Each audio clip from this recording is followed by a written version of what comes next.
Hey, so how to install ESPN Tournament Challenge app? So just go here, tap Touch ID.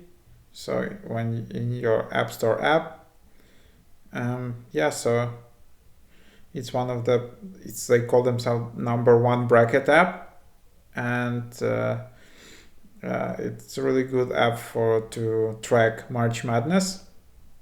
So if you just open it up,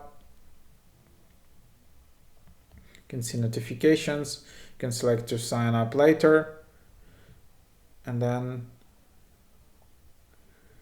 you can see just all to see your brackets. You can see all the news.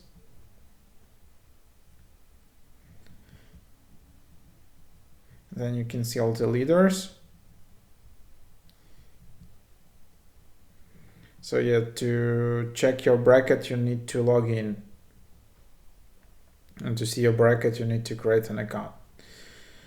So that's that. That's kind of the app here.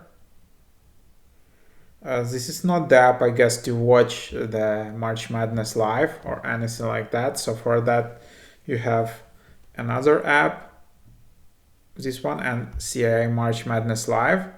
So here it's not the app to watch it, but it's just to manage your brackets.